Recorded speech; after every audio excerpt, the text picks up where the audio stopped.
quand on voit un policier ailleurs dans d'autres pays qu'on en vit, mais tu te sens en sécurité. Mais quand tu vois un policier, un gendarme ici, tu as un pincement au cœur. Pourquoi? Ce n'est pas moi seulement. C'est une société générale, une situation générale où les gens sont rackettés. Regardez, comment on peut avoir des enfants normaux? On lui a dit à l'école qu'il ne faut pas faire du mal, il ne faut pas faire ça. Mais quand il sort, il voit comment on raquette 1000 francs, 500 000, au vu aussi de tout le monde. Et ça n'émeut personne. Ce sont ces gens. Nous avons suivi, puisque vous parlez de l'affaire Martinez-Zogo, nous avons suivi un prévenu lors d'audience à la cour d'appel. C'était lundi dernier. Dit qu'il y a des choses qui ont été ajoutées dans son procès verbal auquel il ne se reconnaît pas. Nous avons suivi le conseil de Jean-Pierre Amourou Belinga, le bâtonnier Charles Tchunga. Qui dit clairement que des procès-verbaux sont falsifiés. Alors, mais est-ce que la chaîne judiciaire peut donc donner foi en ce que ces justiciables disent? Ce conseil dit, ce prévenu dit, d'autant plus qu'eux-mêmes reconnaissent qu'il y a des dysfonctionnements et qu'il y a beaucoup d'abus et de violations dans le système judiciaire. Quand je parle de cette affaire-ci, quand nous parlons de ça ici à Vision 4, les gens peuvent s'imaginer que nous défendons l'indéfendable. Non. Écoutez-moi bien, moi je suis un traître. Ma fonction de philosophe, c'est être un traître. Donc ne me fais pas confiance parce que tu es dans le faux. Donc, quand dès le départ, on a dénoncé cette affaire, c'est que ce n'est pas Amourou Belinga, les gens sont mis à s'imaginer des choses. C'est parce qu'on a fait une enquête de terrain. Et je suis interdit de parler de ça parce que, bon, j'ai donné des garanties que, pardon, je ne veux pas partir vite.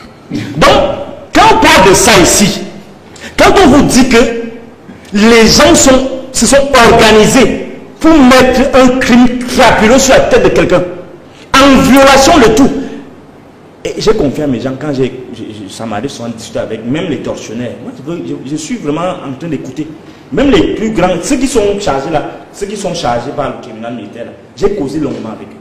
Il y a des choses que vous pouvez même vous imaginer. On ne peut donc pas laisser une affaire comme ça parce qu'on dit que c'est une raison d'État, parce que les gens sont au pouvoir d'État, ils ont les hautes institutions, mais c'est pas quoi. Bafouer tout. Le ministre de la Justice, le ministre d'État, de la Justice, il a raison. Ce qui s'est passé dans ce qui se passe, c'est pas passé. Et je suis ça au quotidien. Ce n'est pas de la justice. On va dire que c'est une justice d'exception pour justifier n'importe quoi, mais c'est le minimum qui n'est même pas garanti. Comment vous faites tout falsifier, vous falsifiez tout, vous ajustez les choses. Quand vous dites non, ça ne donne pas, vous dites non, non, je change. Un juge d'instruction ordonne la mise, la levée, on appelle quoi, levée de quoi, la remise en liberté. Vous dites que non, le commissaire, l'ordonnance de libération. Excusez-moi, je ne suis pas trop. D'abord, ça m'énerve même tout ça. Quand on viole comme ça même la dignité d'un peuple. Comment on va me respecter les Camerounais? Comment on va nous respecter? Parce que ce que Luc Diolo dit là, c'est que comment on peut respecter ce pays, comment on peut développer ce pays avec un tel degré d'indignité, un tel degré un tel dégoût quand on découvre cela. Effectivement, quand on se rend compte que les gens volent l'ordonnance, ils volent. Un colonel vole l'ordonnance. Et je ne dis pas ça, il vient m'arrêter, je vais démontrer. Il vole. À M. Mbargangele, Monsieur le délégué général à la Sécurité nationale, mon dossier est sur votre table parce qu'on ne peut pas accepter, quel que soit le statut d'un citoyen, que dans un commissariat de police, on assène des coups de poing, comme l'a fait le gardien de la paix Mbezele, en complicité avec le commissaire divisionnaire Minjom. Cette affaire a été suivie, qu'il s'appelle l'officier enquêteur John Komba, oui, de la délégation, où le mise en cause a nargué même les enquêteurs sous le prétexte qu'il serait le neveu du délégué général de la Sécurité nationale. Donc toute cette injustice que nous dénonçons, déjà ça nous arrive nous autres, qui sommes des professeurs d'université, qui sommes quand même des figures publiques, à plus forte raison, tout ce qu'ils font subir aux mototaximans, aux commerçants, à tous ces petits gens. C'est l'objet de notre premier débat. Donc on va revenir dessus. Oui. Mais je voudrais quand même déjà interpeller le délégué général de la Sécurité nationale pour qu'il sache que nous n'allons pas laisser cette affaire et il doit sévir. Oui, L'une des institutions fortes d'un État est sa justice. Tous les éléments qui composent l'appareil judiciaire dans une république, des officiers de police judiciaire en passant par les magistrats, chacun à leur degré de responsabilité, doivent concourir à ce que cette justice soit équitable pour tous. Malheureusement, au Cameroun, ce caractère juste de la justice semble de moins en moins une réalité au regard des innombrables irrégularités qui ont fait et continuent de faire leur lit au sein de l'appareil judiciaire de notre pays. Et si même ceux qui officient au niveau de la plus haute instance juridictionnelle de la République le déplorent et le dénoncent, c'est que le mal n'est plus seulement profond, il est bien plus enraciné que ça. Ce vendredi a eu lieu la rentrée solennelle de la Cour suprême et au cours de ce rendez-vous important de la plus haute juridiction camerounaise, ce caractère injuste de notre justice a été relevé tant par le procureur général près la Cour suprême que par le premier président de cette juridiction dans leurs différentes prises de parole. Non-respect des droits des citoyens, décisions de justice télécommandées, magistrats aux ordres de certains, arrestations arbitraires, détentions abusives et illégales, sans compter les décisions de justice que certains hauts placés de la République ne respectent pas en toute impunité. Oui, ces deux magistrats de la Cour suprême se sont indignés de ces irrégularités qui sont devenues des normes pour certains au sein de notre appareil judiciaire. Ils ont aussi rappelé que même l'État et surtout lui ne saurait se soustraire à la loi et à ses recommandations. Avant eux, le ministre d'État, ministre de la Justice, garde des Sceaux, le patron de la justice dans notre pays, avait lui aussi dénoncé les mêmes mots en se plaignant surtout des magistrats qui reçoivent leurs ordres de particuliers qui leur brandiraient des hautes instructions venues tout droit de leur imagination. Car le président de la République, jaloux du respect de la loi, ne saurait cautionner que sous ces hautes instructions, la justice soit torpillée ou biaisée. Paul Biya ne saurait cautionner que même les pires des pires suspects dans une affaire se fassent kidnapper de chez eux, car une arrestation sans mandat est un kidnapping. Qu'ils soient détenus de façon provisoire éternellement, que leur domicile soit perquisitionné, saccagé et que des objets y soient volés sans mandat. Et le procureur général près la Cour suprême l'a encore réitéré ce vendredi, avant toute chose, l'appareil judiciaire doit respecter les droits des citoyens, suspects ou non, coupables ou non. Il faut surtout éviter d'amplifier ce manque de confiance que beaucoup ont à l'endroit de notre justice, car si c'est le cas, les uns et les autres décideront de ne plus aller devant les tribunaux pour obtenir justice, mais préféreront descendre dans la rue pour se rendre justice. C'est peut-être dans cet état d'esprit que certains habitants de Meyo Centre, village situé dans le département de la vallée d'une Thème, région du Sud Cameroun, étaient au moment où ils ont décidé de se rendre justice après l'assassinat d'un des leurs. Une vendetta qui a conduit à des affrontements intercommunautaires et au saccage de plusieurs commerces et autres édifices. Les autochtones de cette localité du Cameroun ont attribué l'assassinat en question à une communauté allogène et s'en sont pris à certains de ses ressortissants sans même attendre que la fameuse justice dont nous parlions tout à l'heure ait fait son travail. Car jusqu'à présent, rien ne dit que ce sont les originaires de la tribu en question qui sont les auteurs du crime et même si c'était le cas, rien n'autorise quiconque à se rendre justice. Mais au centre nous parle au moins sur deux plans. D'abord, le rapport de confiance entre les populations et la justice. Ensuite, les rapports entre différentes communautés dans nos localités. S'il est vrai que le vivre ensemble est un idéal cher à notre République, il est aussi vrai qu'il est un peu malade depuis quelque temps. Non pas parce que les Camerounais se détestent profondément, mais parce que certains tentent de plus en plus la corde ethnique en espérant que nous la fassions céder. Ces entrepreneurs du mal ont des desseins qui ne sont pas très éloignés de l'embrasement, et ce qui s'est passé à Meyo Centre et dans d'autres localités du pays contribue à les nourrir, malheureusement. Oui, nous pouvons avoir des divergences, oui, nous pouvons ne pas nous tolérer à certains moments, mais nous ne devons en aucun cas nous en prendre à nous-mêmes. Le président de la République rappela encore le 10 février dernier de ne pas céder aux sirènes des acteurs du chaos et de la division, et ce n'était point de façon anodine.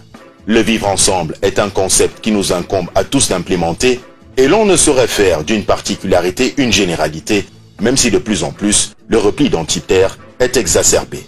En réalité, rien de nouveau sous le soleil. Je me suis un peu étonné de ce que vous avez présenté ce sujet, un peu comme s'il y avait une nouveauté particulière dans notre système judiciaire, et que les faits que vous signalez et que vous mentionnez recelaient une certaine nouveauté ou une certaine particularité dans la période que nous vivons actuellement. En réalité, ce que le procureur général dit est quelque chose qui a été déjà dit de manière récurrente même les années précédentes, au fond. Parce que par qui? Mais pas pour les tenants de la justice, les tenants de ceux qui incarnent la justice eux-mêmes. Mais bien sûr, qui le disent aujourd'hui, je crois que ça a une résonance, une tonalité différente. En tout cas, moi je parle à la fois en tant que justiciable, en tant que leader politique, mais aussi en tant que, on va dire, observateur, acteur politique de la scène. Vraiment, il n'y a rien de nouveau sous le soleil. Au fond, oui, j'ai écouté le procureur général avec beaucoup d'intérêt parce que c'est une sortie qui était très, on va dire, parfaitement bien chevillée, bien écrite. C'est un texte de grande qualité intellectuelle, incontestablement. J'ai même eu le sentiment que ce discours, que c'était une sorte de discours, j'ai envie de dire, qu'on pourrait qualifier de parabolique relativement à la situation. Il parle en parabole à la situation du système judiciaire camerounais. Il met le doigt sur l'ensemble des acteurs, enfin l'activité de l'ensemble des acteurs de la chaîne judiciaire. Vous avez parlé tout à l'heure, à juste titre, des officiers de police judiciaire, il a parlé des OPJ, il a parlé même des autres acteurs, magistrats du parquet, magistrats du siège, etc. Il a mis le doigt sur, en tout cas il a indexé chacun de ces acteurs en ce qui le concerne, et je crois qu'il n'a pas eu tort de le faire en réalité, parce qu'on ne parle jamais suffisamment de ce genre de choses. Vous l'avez signalé, on constate que la justice populaire dans notre univers a tendance à se généraliser. Et les citoyens ont tendance à développer une certaine défiance vis-à-vis de ce système judiciaire. Parce que corruption, gangréné par la corruption, de manière fondamentale, et c'est le problème de base que nous avons relativement à cette question-là. On a donc, si vous voulez, un sentiment de véritable ensauvagement de la société et de ce système judiciaire qui se passe devant nous. Parce qu'il suffit que vous ayez un litige, que quelqu'un en veuille à votre tête, Boni Philippe, pour que, eh bien, il mette en mouvement ce qui est nécessaire. Qu'il ait une position de pouvoir. Qu'il ait une position de pouvoir, ou même qu'il ait une position financière pour que véritablement vous soyez mis en difficulté. Mais je crois aussi que c'est un discours que nous devons manier avec beaucoup de retenue, quand même, parce que, de subtilité. Parce qu'en même temps, je crois qu'il est bon de dire aussi que dans cette chaîne judiciaire, cette chaîne d'acteurs, il y a encore beaucoup de magistrats chez nous, il y a encore beaucoup d'officiers de police judiciaire qui font leur travail avec beaucoup de rigueur et de sérieux. Assurément, voilà. assurément. Donc, il me semble que le procureur général a raison de rappeler ses troupes à l'ordre, mais il me semble quand même qu'il ne faudrait pas que nous jetions le bébé avec l'eau du bain, et que nous sachions simplement aussi considérer qu'il y a sans doute, oui, effectivement, un ensemble de réformes qui doivent être prises dans ce milieu-là pour que l'état de droit, pour que la règle de droit puisse prévaloir au Cameroun de la manière la plus optimale possible. Mais ça, ne demandez pas aux acteurs de la chaîne judiciaire de tout faire. Ma conviction est que l'ingénierie politique dont le Cameroun a besoin dans ce domaine, comme dans beaucoup d'autres, est quelque chose d'absolument indispensable pour que l'on puisse redresser, si vous voulez, ce secteur si névralgique de la vie de notre pays. D'accord. Fridolin Nké. Hier, le ministre de la Justice lui-même, ministre d'État Laurent Esso, aujourd'hui le procureur général près la Cour suprême. Pourquoi ceux qui incarnent la justice trouvent des dysfonctionnements dans son système exactement? Moi, je vais prendre le contre-pied de mon frère et collègue Bilé pour dire qu'on doit jeter le bébé avec l'eau du bain. On doit le jeter pour le ramasser après et le nettoyer. Parce que quand ça arrive à certaines proportions, lorsque le pays arrive à ce genre de proportions, lorsque personne n'est plus en sécurité, que ce soit même les riches, que ce soit les pauvres, que ce soit les fous comme moi, personne n'est en sécurité. Et vous me dites que non, il faut prendre avec pincettes. Non, on ne peut pas prendre ça avec des pincettes. Et je vous dis, il fallait suivre ce discours, bien, il fallait le lire. Ce texte de Luc Njoro, que je connais très bien, hein, c'est l'un des rares magistrats à qui je peux parler pendant 1 heure sans me fatiguer. Ah, mais c'est dans ce que relève. Non, non, c'est pas ça. Non, non, la proximité ne m'exclut pas. Même lui, je le critique aussi. Donc tout le monde est critiqué. Parce que c'est ça qui fait la force d'un pays. Ça dit quoi? Ça dit qu'il faut qu'à un certain niveau, on se rende compte qu'on doit se remettre totalement en question nous-mêmes. le problème fondamental qui relève, c'est même au-delà de la justice, c'est au niveau même de la pensée, même de la vie en communauté. Des perquisitions sauvages. Oui, comment on peut vivre des interpellations sans mandat. Vous savez, c'est quelque chose de tellement choquant. Mais si c'est lui qui le dit, qui devrait le mettre en application? Non, pas, la question n'est pas qu'ils le disent. C'est son devoir de prêcher la justice. C'est-à-dire qu'il incarne en fait la garantie, comme il a dit si bien dans son texte, de la paix. De la paix en tant que tel. Quand je suis depuis des mois le procès des assassins de Martinez-Zogo, des tortionnaires de Martinez-Zogo, j'ai appris beaucoup de choses dans la loi. J'ai vu le degré de sauvagerie de certains officiers de police judiciaire. Et ça interpelle, ça nous interpelle à plus d'un titre. Non seulement on parle du respect de la présomption d'innocence, dont ils ne veulent même rien savoir, mais en plus, on est en train de leur faire comprendre que si rien n'est fait, le procureur général le dit si bien, cela incarne même ce qu'on appelle l'état de droit. L'état de droit qui suppose en même temps le fait pour les pouvoirs publics de se soumettre à la loi, le fait pour les usagers de se soumettre à la loi. Ce n'est pas pour rien qu'il intitule son texte la sanction de l'inconduite de l'agent public au cours de l'acte répressif.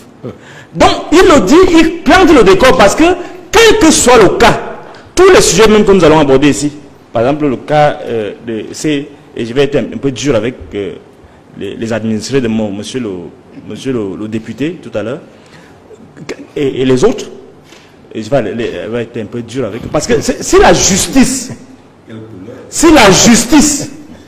ne peut plus garantir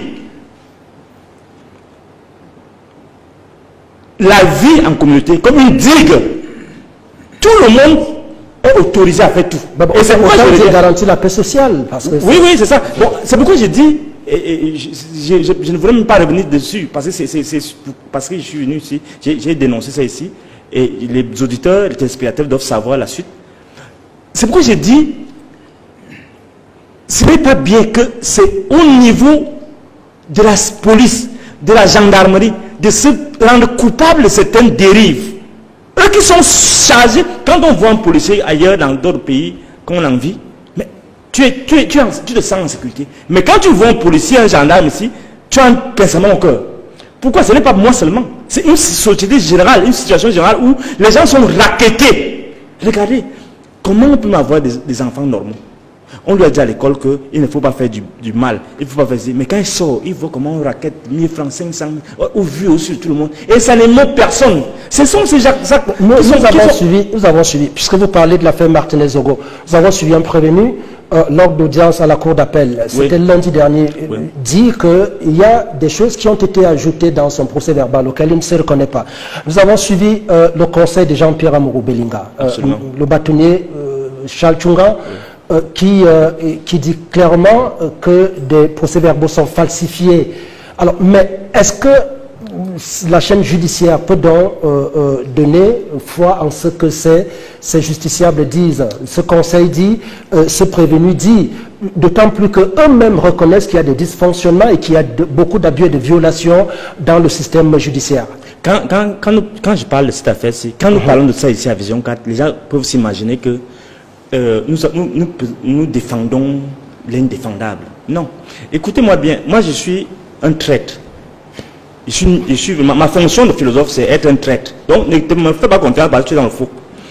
Donc, quand dès le départ, on a dénoncé cette affaire, c'est que ce n'est pas Amourou Belinga, les gens sont mis à s'imaginer les choses. C'est parce qu'on a fait une enquête de terrain. Et je suis interdit de parler de ça parce que bon, j'ai donné des garanties que, pardon, je ne veux pas partir vite. Donc, quand on parle de ça ici, quand on vous dit que les gens se sont organisés pour mettre un crime crapuleux sur la tête de quelqu'un, en violation de tout, et j'ai confié à mes gens, quand ça m'arrive souvent de discuter avec même les tortionnaires, moi je suis vraiment en train d'écouter, même les plus grands, ceux qui sont chargés là, ceux qui sont chargés par le tribunal militaire là, j'ai causé longuement avec eux. Il y a des choses que vous pouvez même vous imaginer.